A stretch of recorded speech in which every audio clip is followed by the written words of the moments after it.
Voici un podcast où on va parler du chapitre d'histoire, la Première Guerre mondiale. Introduction. Au milieu de l'été 1914, la guerre éclate entre les deux systèmes d'alliance, Triple Entente, Triple Alliance, constitués par les grandes puissances européennes et industrielles, chemin de fer, l'automobile, les avions. Après l'échec des offensives de la guerre de mouvement, une guerre de position débute dès l'automne 1914 sur les deux fronts. Entre 1915 et 1917, la guerre se mondialise. Les combats se déroulent sur terre, sur mer et dans les airs. Les adversaires mobilisent toutes leurs ressources humaines et matérielles. Ils s'affrontent dans les batailles longues et meurtrières, sans parvenir à percer le front, par exemple avec la bataille de Verdun et de la Somme. En 1917, l'entrée en guerre des US et l'effondrement de la Russie marquent un tournant. La dernière offensive allemande, en mars 1918, est un échec. En 1918, les offensives alliées conduisent l'Allemagne à signer l'armistice le 11 novembre 1918 à 11 heures. Ainsi, on peut se demander comment les tensions européennes plongent-elles le monde dans une guerre totale entre 1914 et 1918. Le déclenchement en 1914. La guerre éclate fin juillet 1914, à la suite d'une grave crise diplomatique, provoquée par l'assassinat de François Ferdinand à Sarajevo le 28 juin 1914. L'Europe est sous tension, avec des nationalismes, la concurrence économique, la course aux armements et la constitution de deux systèmes d'alliances hostiles. D'un côté, la Triple Entente, France, Royaume-Uni, Russie, représentée par un rouleau compresseur, et la Triple Alliance, Allemagne, Autriche-Hongrie, Turquie. L'attentat de Sarajevo déclenche un engrenage fatal qui conduit l'Europe à la guerre, dans une guerre qu'on n'avait jamais vue, la guerre de position. Depuis 1815, l'Europe vit dans une relative période de paix et de prospérité. Ce conflit provoque le suicide de l'Europe. Jamais l'Europe n'a été aussi puissante, riche et insouciante. Les grandes puissances font le choix de la guerre, certains de leur supériorité militaire et pour reprendre des territoires, l'Alsace et la Lorraine pour la France. Ils se lancent dans une mobilisation et se précipitent dans une guerre de mouvement dès le mois d'août 1914. Les militaires, les dirigeants et les opinions sont convaincus que la guerre sera courte et victorieuse. Du côté français, le plan 17, dirigé par le général Joffre, repose sur des offensives pour reprendre l'Alsace perdue en 1871. Du côté allemand, le plan Schlieffen prévoit de vaincre la France en un mois avant de se retourner contre les Russes. Les Allemands envahissent la Belgique et envahissent Paris en septembre 1914. Le général Joffre profite d'une erreur de l'armée allemande qui évite Paris pour mener une contre-offensive victorieuse lors de la bataille de la Marne le 6 et 9 septembre 1914. L'armée française utilise ses deux atouts, les avions et l'automobile, et aussi le courage de ses soldats. À l'est, l'armée russe attaque et elle est battue à la bataille de Tannenberg, grâce aux compétences du général Paul von Hindenburg. À partir d'octobre 1914, les illusions d'une guerre courte disparaissent. Les deux armées s'enterrent en faisant des tranchées qui s'étendent sur une distance de 700 km, de la Suisse à la mer du Nord. C'est le début de la guerre de position qui dure de 1915 à 1917. C'est un réseau de fortifications défendu par des fils barbelés. Le front de l'Ouest se stabilise et les poilus défendent leur position avec courage et ils sacrifient leur vie pour défendre la patrie dans des offensives meurtrières.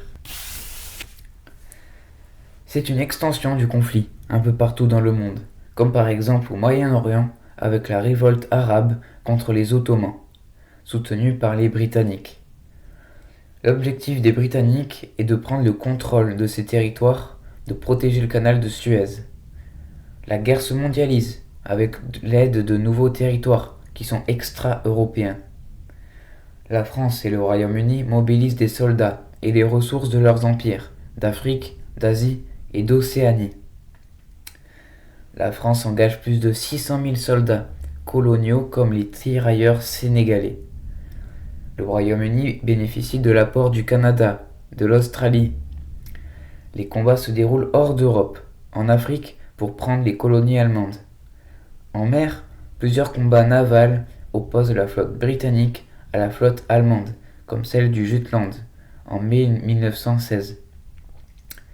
Dès novembre 1914, les Britanniques mettent en place un blocus maritime des côtes allemandes qui va provoquer une pénurie et un rationnement et un affaiblissement des civils allemands.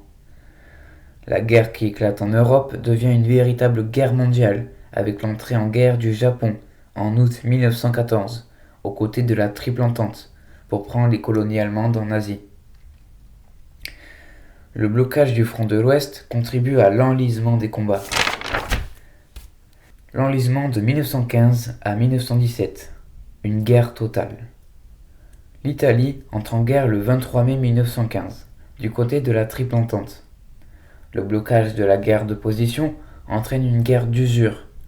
L'Entente cherche de nouveaux alliés et ouvre de nouveaux fronts contre l'Empire ottoman avec la bataille des Dardanelles en 1915. L'offensive en 1815, menée par la Triple Entente, marque une nouvelle étape dans la mondialisation de la guerre. Le blocage de la guerre de position sur le front de l'Ouest explique l'ouverture d'un nouveau front en Méditerranée. Les troupes britanniques et françaises attaquent le détroit des Dardanelles, défendu par l'armée ottomane, sous-estimée par les officiers britanniques. Après une première offensive, les Alliés débarquent sur la presqu'île Gallipoli. Ce débarquement est un échec. Les troupes de l'Anzac, qui sont les troupes britanniques en provenance d'Australie et de Nouvelle-Zélande, subissent de lourdes pertes, en particulier les soldats australiens avec 8000 soldats morts. Les Alliés souhaitent affaiblir l'Empire ottoman et ravitailler l'Empire russe en passant par la mer Noire, mais l'offensive s'embourbe dans une guerre de position meurtrière et sans issue stratégique. Dès 1915, les sous-marins allemands torpillent des navires civils britanniques ou neutres pour répondre au blocus naval. Les Allemands et les Français commencent à bombarder les villes ennemies avec des avions et avec des ballons dirigeables. Ce sont donc les premiers bombardements stratégiques qui entraînent les civils dans une guerre totale. La culture de guerre dans les tranchées. C'est un nouveau type de champ de bataille qui apparaît avec un système de tranchées protégées par des barbelés et séparées par le No Man's Land, séparant les deux premières tranchées ennemies. Pour les soldats, le No Man's Land est un piège mortel. Ils affrontent les obus et les mitrailleuses et les fils barbelés. C'est une nouvelle forme de guerre inédite, la guerre de siège, avec de nouvelles pratiques guerrières. L'artillerie joue un rôle prépondérant et provoque 75% des pertes. Elle a progressé avec des canons de plus en plus puissants, capables de tirer des obus chimiques en 1915. Ce sont les Allemands, et ça s'appelle la guerre chimique. Le gaz incarne la guerre industrielle.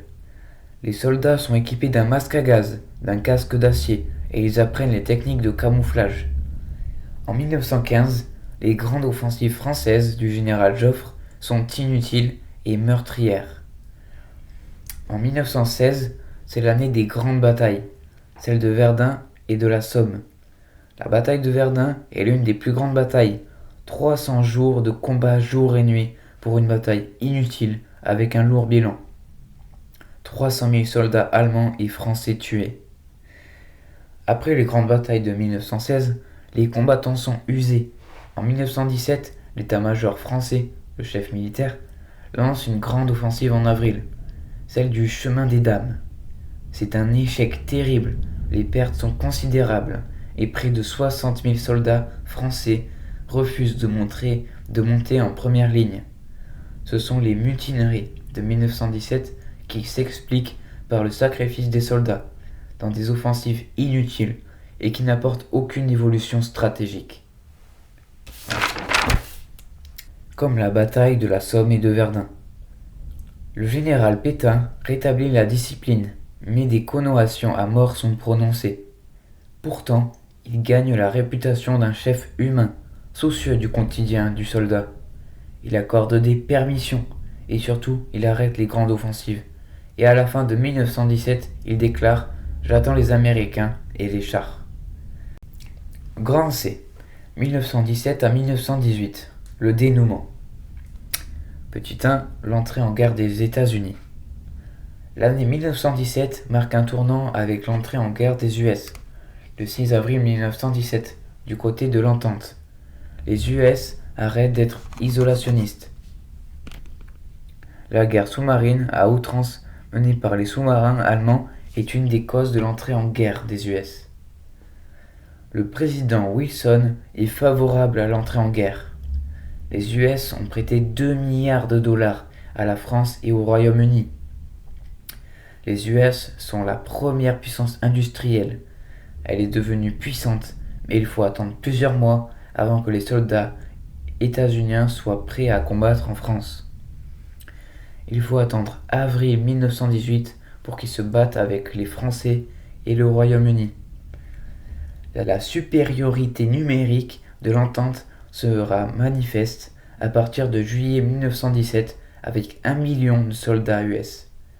Ils seront bien équipés en armes et en tanks français. Ils ne sont pas usés. Les buts de Wilson sont de défendre la démocratie et d'instaurer un nouvel ordre mondial fondé sur la liberté des peuples, des mers et le droit des peuples à l'autodétermination et la mise en place d'une sécurité collective. Petite, la désintégration de l'Empire russe. En février 1917, c'est la première révolution russe qui s'explique par les pertes militaires et par l'aggravation des pénuries à Petrograd, la capitale russe. 1,5 million de soldats russes morts en 3 ans. Les soldats russes se mutinent et refusent de tirer sur les manifestants. Le tsar Nicolas II abdique. Le soviet de Petrograd prend le pouvoir et il est influencé par les idées de révolution bolchevique. Les bolcheviks prennent le pouvoir en octobre 1917 pour mettre en place une dictature communiste en Russie. En mars 1918, la Russie signe la paix de Brest-Litovsk. L'effondrement de l'Empire russe permet à l'Allemagne de relancer la guerre de mouvement en mars 1918. Petit 3.